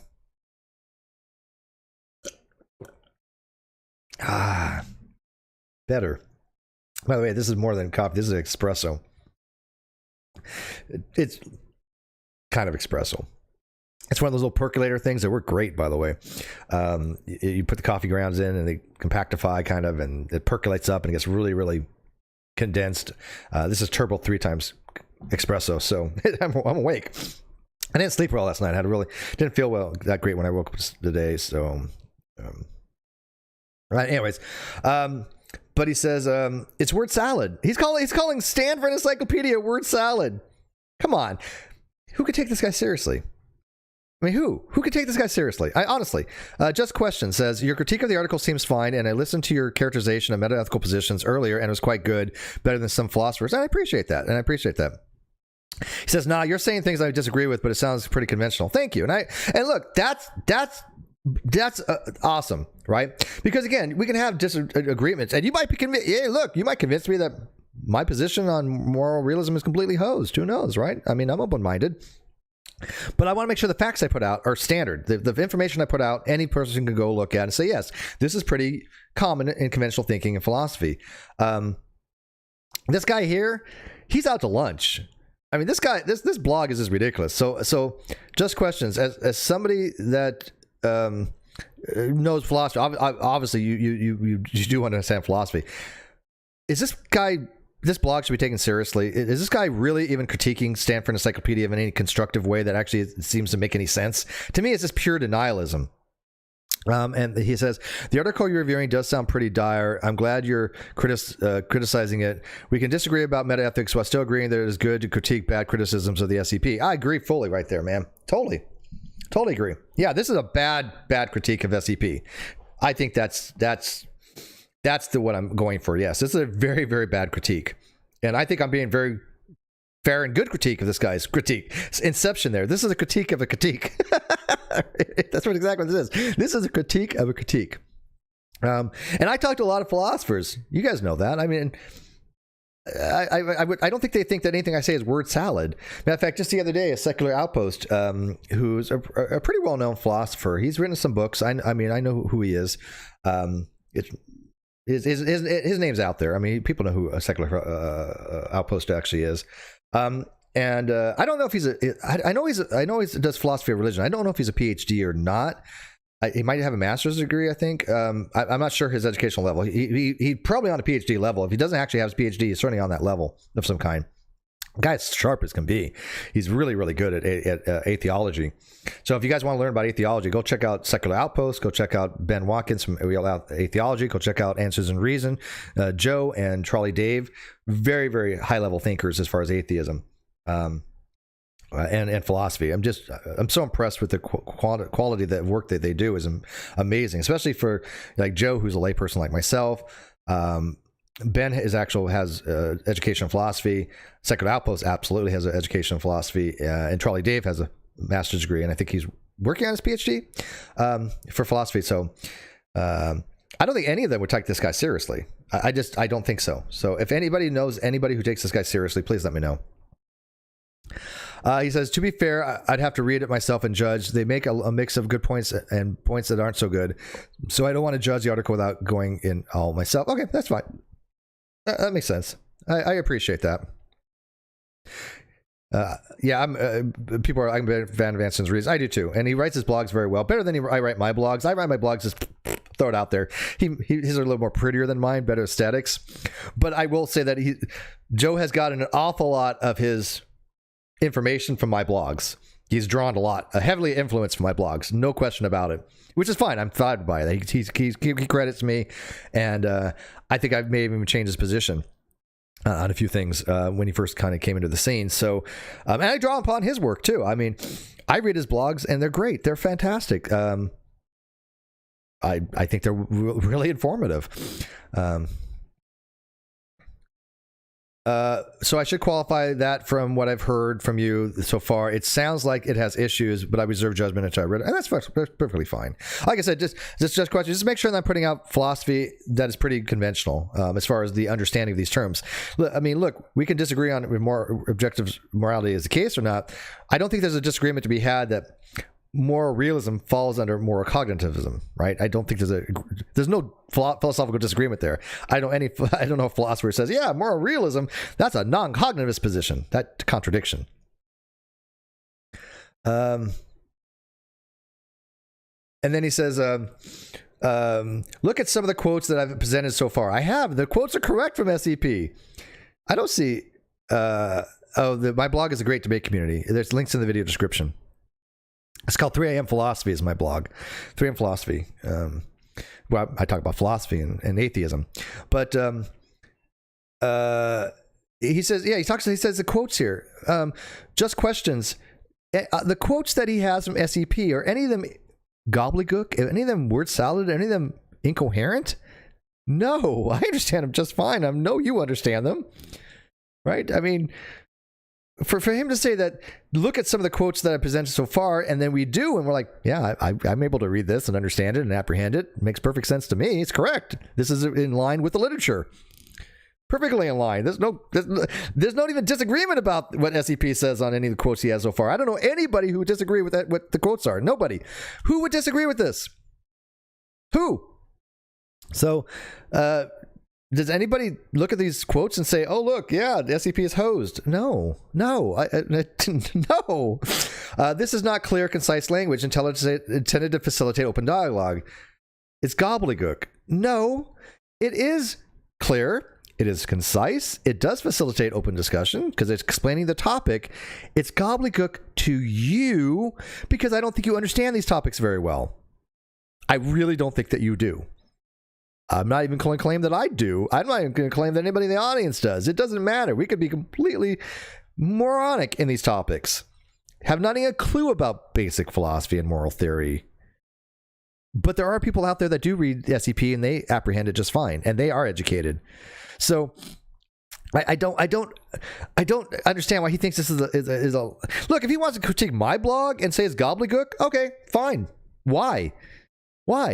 My blog's not peer-reviewed. My blog's not the gold standard, right? So if he says, hey, I've read Steve's blog and it's complete nonsense, it's gobbledygook, it's just not clear, it's not concise, okay, we can discuss that and figure out why he thinks that way. I would obviously disagree. I mean, I'm not the best writer by any stretch of imagination, but my blogs are pretty informative. They're for the layperson, although I know philosophers that do read them, and not one of them has ever got back to me and said, hey, Steve, you really screwed the pooch here. Now, I've had some people say, hey, Steve, I think you meant this, or you want to change this, or there's grammatical errors here, or I think you might have missed the mark on the concept here. Yeah, frequently that does happen, but I correct those things. My blogs, I will go back and edit them and we'll correct them. Unlike a lot of people, I don't believe that when you have a blog, you shouldn't go back and correct it. I do think that you should correct it because you want the most correct information out there. That's just how I do my blog. I will always edit my blogs and make sure that the information is correct. But he's talking about Stanford Encyclopedia, which is the gold standard of philosophy. And then he says, it's gobbledygook. It's people trying to pretend they're smart without absolutely demonstrating it. These are written by PhDs. These people are smart in philosophy. I don't know what that even means to say, oh, the peer-reviewed articles in Stanford Encyclopedia are just trying to appear smart without actually demonstrating it. Well, I'll tell you what, you go write an article and submit it to SEP, and let's see if they accept it or not. Because I don't think this guy would have the clue how to write a paper. Matter of fact, I wrote my paper, and even though I haven't got it published yet, because only because I've been lackadaisical on it, and I need to write, I've kind of written most of an intro for it. I need to change the abstract. The paper itself that I wrote, after 148 changes, I remember I had that number. My LaTeX, my LaTeX, I had like 148 edits. Yeah, it was revised many times. Why? Because I had people give me input. Why? Because I had people read it. I had 5 PhDs review my paper. None of them found any errors, logical errors. One said, well, okay, it's right, but whatever. They didn't seem too enthused by it. And then one who's a PhD in diatheism, paraconsistent logic, who lives in the UK, and I happen to know of them. Just so happens I knew who they were. You're not supposed to know who reviews a paper, actually, but this was a pre-peer review. This was just somebody with a PhD sending out to colleagues saying, hey, can you review this guy's paper for me? Which was Dr. S.A. Malik. He asked people to review my paper, and they all came back. They didn't find any logical errors. As a matter of fact, the guy that is an expert in logic said, good job to the author, his words. So the demonstration is that my article, that my paper is logically valid, is that I proved it using logic. I used Boolean logic. I've used, other forms of logic to say that this is the logical argument, right? So I have demonstrated that the paper itself has a logical consistency to it. It is logically valid. Why? Because I use Boolean logic, and you can make something from that. And I use what's called a semiotic square of opposition. I had somebody argue me the other day about the square of opposition, like, oh, well, that's not how squares of opposition is used. Well, they are in semiotic form. And so the type of approach that I use for my paper uses a square of opposition, but it uses a semiotic square of opposition, which is not the same thing as you would find for more of an Aristotelian approach to a square of opposition. So there has to be some really nuanced discussions there. But yeah, I mean, I think that's demonstrating it. If I have 5 PhD review my paper and they don't find any logical errors, I don't know what else of a demonstration would I need. I don't know what you would even mean by demonstrating then. SEP is very good, but it's not infallible. Oh, I'm certainly not claiming SEP is infallible. Right? I don't think anything is infallible. No, there's no infallibility there. But this means it's been reviewed enough where it should put out mostly correctly information. Far more than what you would find in like Answers in Genesis, I think you would agree, right? And yeah, a lot of bad articles do get published in journals, but I think SEP takes the best of the best, right? And I agree. I'm not saying that having PhD is a guarantee of quality of work, but it does lend credence that it's probably more reviewed than of a lower quality, right? I mean, something that's found in SEP is probably going to be more considered to be authoritative than it would be than Answers in Genesis, right? I mean, it's just a probability argument. It's not talking about infallibility.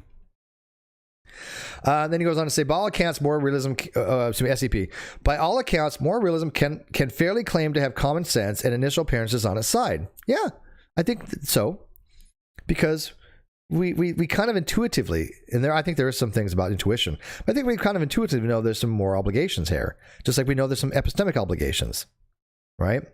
There's a reason that the appeal to common sense is a fallacy. Well, no, this is not appeal to common sense.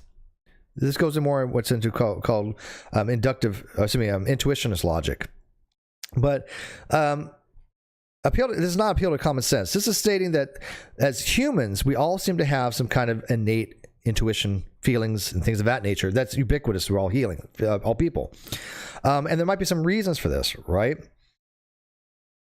Right? And so it's not appealing to common sense in far as a popularity type things or in population. It is that we seem to have as humans, we seem to have innate things that applies to all people, right? Or at least the vast majority. I mean, there are sociopaths and things of that nature, but I think we all have some kind of innate understanding of morality, unless you're a sociopath, which seems to be some objective fact of the matter to be had there.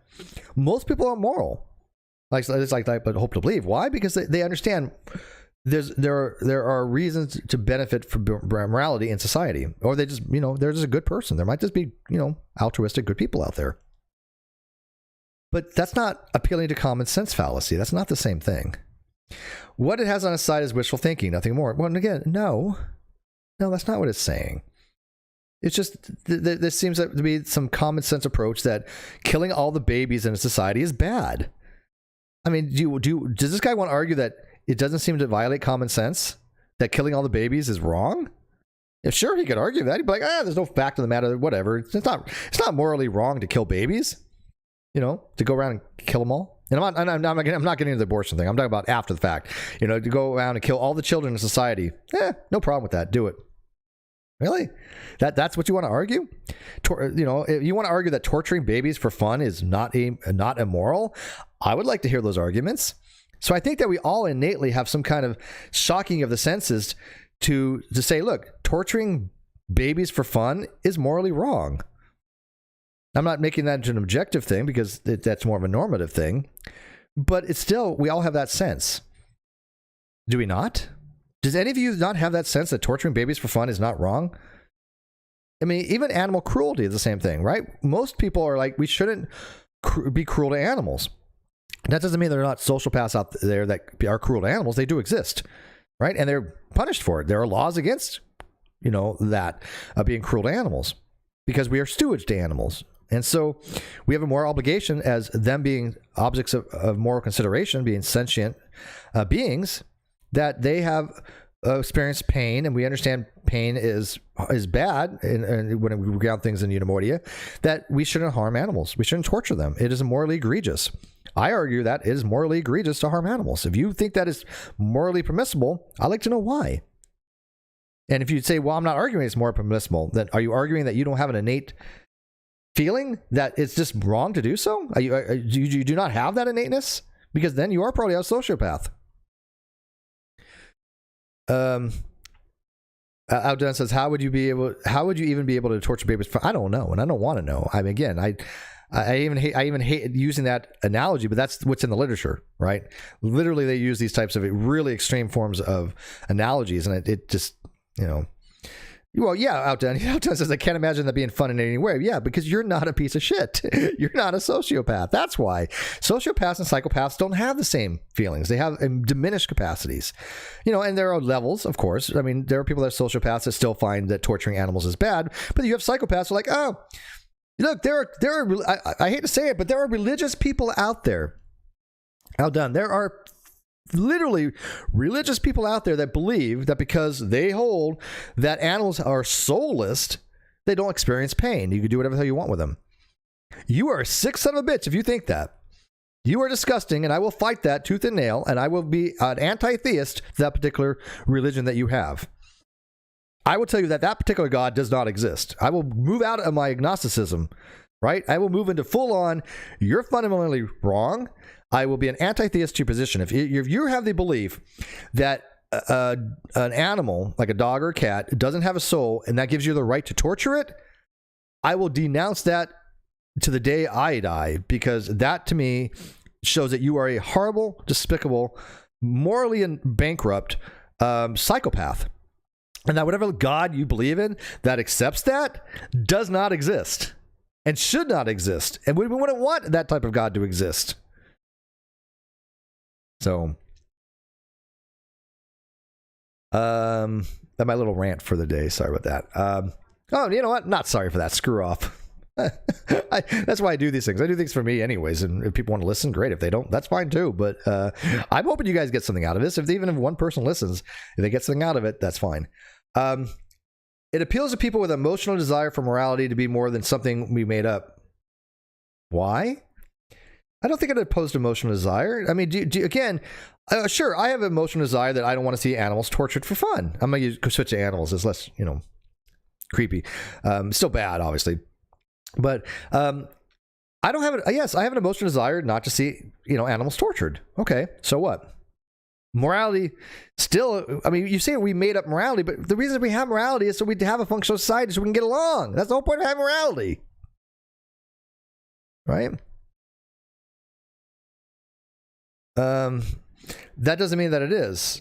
Well, yeah, it kind of does, but this is usually where I lose people in a debate, because the second they realize I'm not going to take their heartfelt desires seriously, I'm going to expect them to do some actual work and produce some demonstrable evidence, they just run away. I'm not running away, and I produce the evidence. It harms society.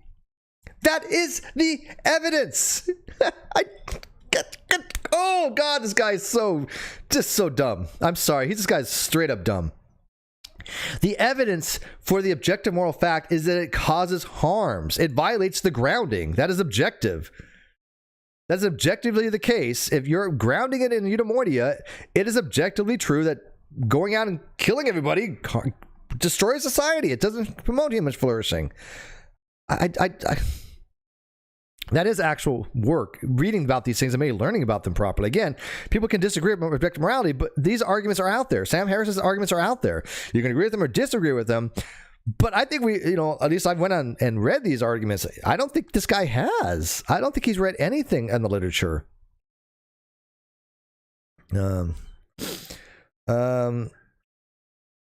It's just same thing with religious. It's the same thing with the religious. Once faith is off the table, they have nothing else to say. That's nonsense too.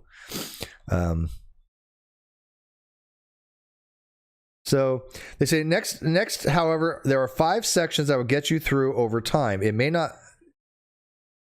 be intermediate, but I promise that I'll get there. Oh, so it might not be immediate, but I promise I'll get there. Well, okay. Well, hey, hang on. He just had a commissive, right? He just had a promise to me. Or us. Does he? So he's arguing he has no onus to fulfill that promise. So why should I accept his promise? He believes he has no duty to fulfill that promise. His promise is not accepted. Why? Because he just admits that he has no moral duty to fulfill that promise. Why should I accept this guy's promise? Hey, look, we have no moral obligation to fulfill promises. Therefore, whatever, do what you want.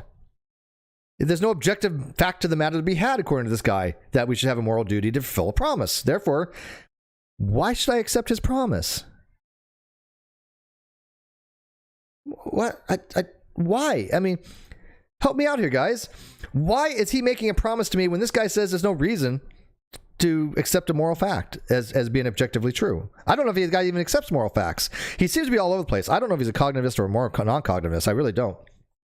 I think he says he was a moral non-cognitivist, which means that he's not a moral subjectivist either. But I don't know what kind of moral cognitivism he lends to. But he gave us a promise. Well, I don't accept his promise because I don't think he thinks he has a moral duty to fulfill it. So my position is very simple: put up or shut up. Well, okay, that's what SEP has put up, and you haven't in any way done an accurate, fair, intellectual review of SEP. This is straight up denialism. This is just prove. This is as bad as prove you're God. This is base level, first grade level nonsense. SEP is trying to explain to you moral realism, and your whole shtick is, I'm just going to deny that. I mean, this is like New Atheism TM 101. I'm just going to deny everything. Oh, his evidence, I deny that. His proof, I deny that. His logical argument, I deny that. It's just any idiot can sit there and do this. This took no skill for this guy to review SEP. Nothing. He didn't have to know anything about anything to review it. All he had to do is say, you didn't demonstrate it. You didn't prove it. Put up or shut up. I'm sorry, for me to review his review, maybe I had to go learn a little bit about this stuff. Didn't have to learn an exceptional amount. I'm still, undergrad by all stretch of imagination. I'm undergrad level of philosophy. But I think I know enough of the basics to at least have a decent conversation with it, right? And at least be able to explain to you guys basic philosophy. But this guy, I don't think he's even at that level, because all he has said is that I just deny it, prove it, demonstrate it. You haven't done that. Evidentialism. Done. That's not an argument. It's just stupid. You can't just play word games declaring up is down, left is right, and subjective is objective. Nobody's doing that. I've defined my terms. I don't know if he has. He's used SEP terms, but go ahead and define yours. I have a whole cheat sheet on moral terminology that I've defined. You can go check it out on my blog. Just type in www.greatdebatecommunity.com and then type in moral terminological cheat sheet and you'll find it. I'll try to put it in the video description later. But I define my terms. And again, these are stipulative. These are just how I use these terms in moral context and conversations. Don't have to accept them. They're not expanded upon. They're very, very, very simple. Then we can have a conversation and see where it gets us. Well, I'm not quite sure that we can, because I don't think you understand any of this, but usually it doesn't get us anywhere worthwhile. Okay, that's part 0. Okay, I'm not going to do part 1 because we're already going up to 2 hours. I will do part 1 next time, okay, and then see how it goes. But let's kind of wrap this up, see what you guys think. Give me you guys an impression of this. So in the video comment section, let me know, 1, did I say anything that was contrary to what's conventionally held in philosophy as far as terms, usages, understandings? If I'm hosed on some kind of concept, please let me know. Say, hey, look, Steve, you said that moral realism is a non-cognitive position. No, and I'll be like, no, I didn't. If something along those lines, right? So show me an error that I made philosophically speaking. If you want to argue for moral realism, that's fine. I'm not really that interested in arguing for moral realism against that, but I want to know if you accept at least what I've told you about moral realism is the case, right? Just Quest says the purpose of SEP article is to explain moral realism. Absolutely, not to argue for it, and that's what I said at the very beginning of this. Exactly, 100% correct. The purpose of the SEP article is to explain moral realism, not to argue for it, and this guy doesn't understand that. He's treating this article as if it's an article for arguing for moral realism. If he wanted to do that, he can go find a paper that argues for moral realism and then argue against it. I don't think he'd do a very good job, but this, you don't argue against a paper explaining moral realism, because he hasn't explained what SEP got wrong about moral realism. He has not explained to anybody what SEP got wrong. Just because he didn't understand it, just because he thinks it's gobbledygook and word salad, he is nowhere in this part 0 has he explained what SEP got wrong. Nothing. Now, I don't know if he goes on to try in part 1 or 2 or 3. I've kind of looked through part 1, but I haven't fully read it. And I know, obviously, what he's going to put in the other parts. But in this particular part 0, he has not put a single solitary thing that says SEP got this wrong. Nothing. It's just flat out denialism. Flat out denialism. He says, why SEP covers arguments for positions is generally not the purpose of SEP to make partisan case. Yeah, SEP will say, hey, look, here's the argument for this, and this guy argues this. Here's the argument for this. Here's the counter arguments. Sure, they put things forward to explain the arguments. Okay, they generally don't promote one thing over another, but they'll say there's some norms. I mean, even in the paper on from Paul Draper on atheism, it's even said that in philosophy, this is generally understood to be the case. Atheism is the belief that God does not exist, right? That's generally how it's understood, which is true. There's a fact of the matter to be had there.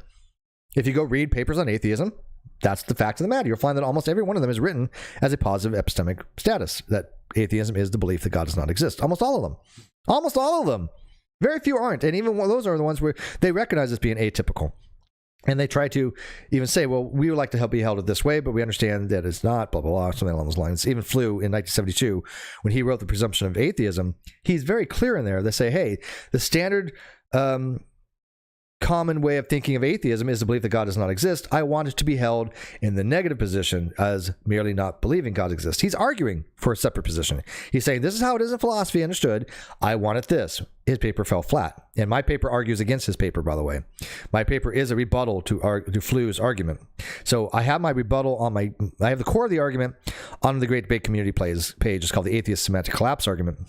That's just the logical part of it, and not even all by any stretch of imagination, not all of it, because I actually on my paper I had put a lot more Boolean logic in there and truth tables, but my paper actually argues against Flew's presumption of atheism.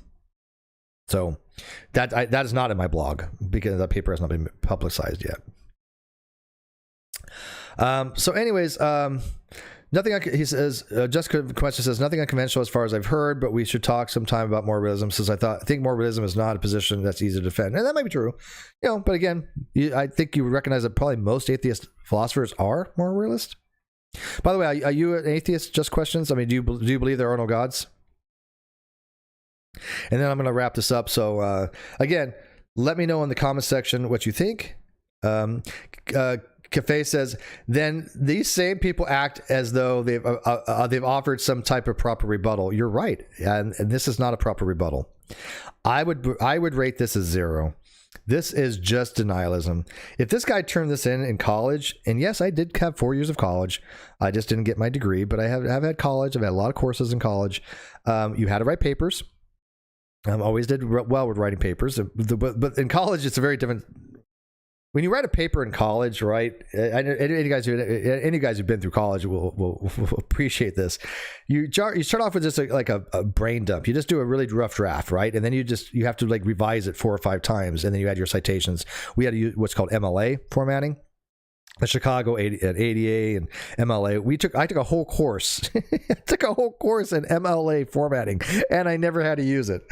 I swear to God. I took a whole course in English 1A. It wasn't just MLA. There's other stuff, obviously, in the course, but most of it was just predicated on writing papers and how to write papers and how to MLA format it. So that was productive in the fact of how to actually write a paper. But again, you revise it, you edit it, you get feedback on it, and then you have you go from your initial draft to your final draft, right? And that's what you submit to the course professor. And I think I got an A in all my papers. I mean, I was one of those people that if I didn't get an A, I was pissed off. I was that guy. And I had a 4.0 Dean's List in spring semester 2003, but I'm one of those people. I'd rather get like an 89 than a 98. I hate to admit that, but a 98 would drive me nuts because I was like, oh my God, how did I get this wrong? These 2 points, 2 points here. I should have known that, and I'll kick my ass for it. I'd be like, I could have had a perfect 100.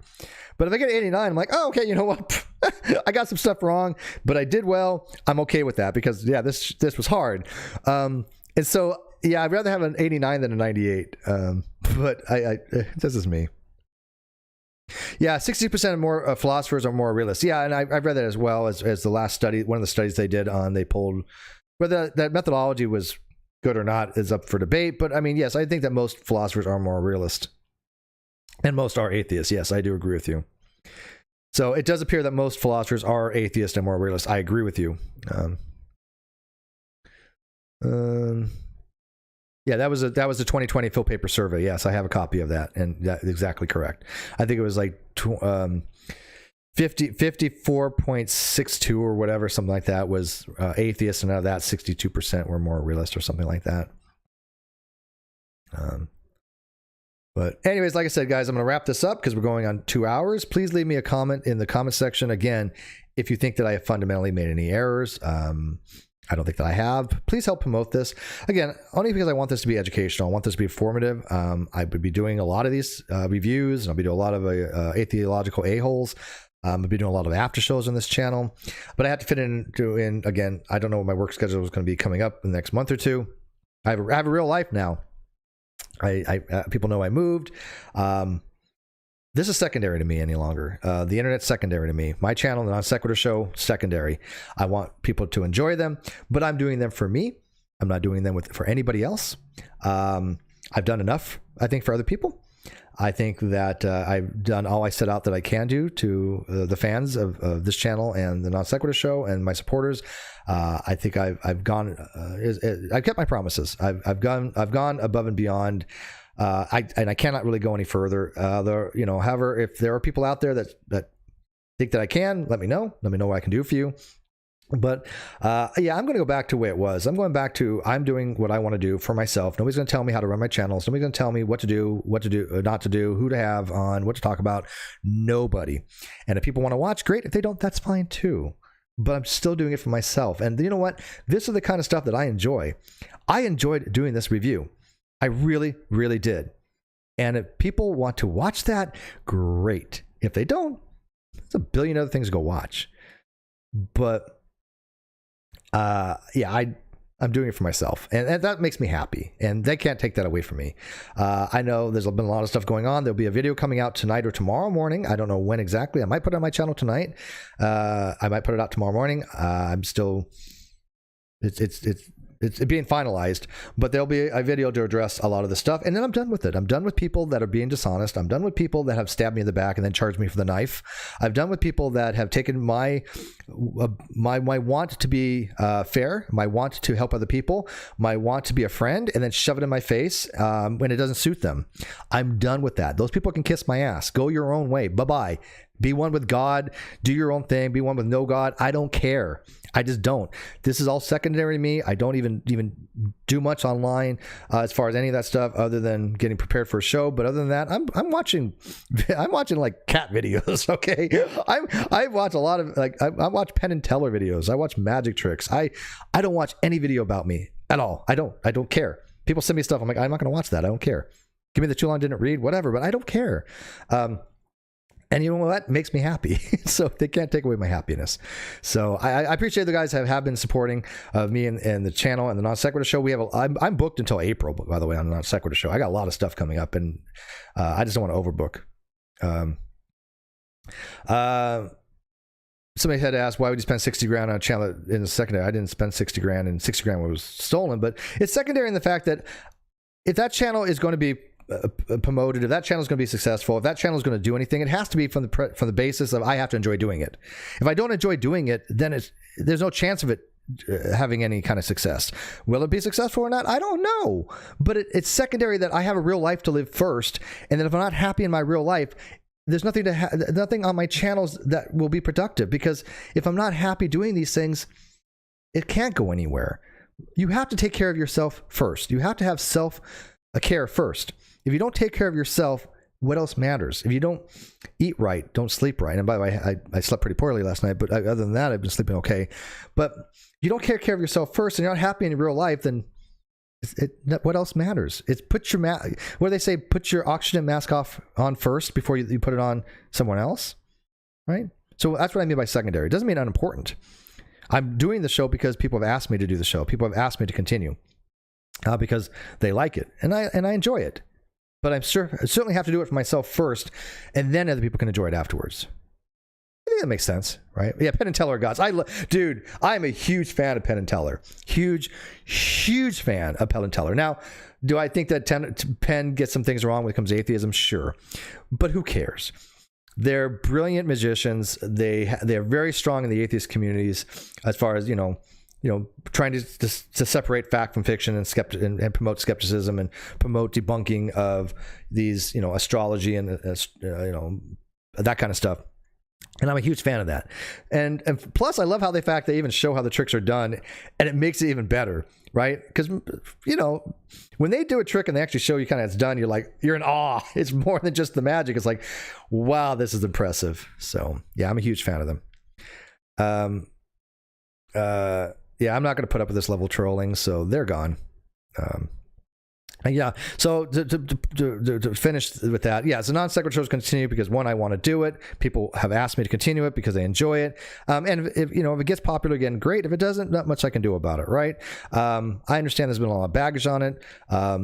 I am going solo, and I will explain that in later on. Once this video comes out, it's going to be a one and done video. I'm not going to be visited. The people that have stabbed me in the back, they're out of my life. They're done. They're gone. They're dead to me. But I will continue the show because people have invested time and money into that show. People have invested emotional feelings into that show, and I think it's a good show. And the Non Sequitur show is a good show. I think we can make something of it. But if not, well, what are you going to do, right? It's hit or miss. But you know what? As long as one person enjoys it, then I think there's something to be had of it. Three clubs, exactly. Yeah. So anyway, guys, thanks for watching this. I'm going to wrap it up. It is at the 2 hour mark.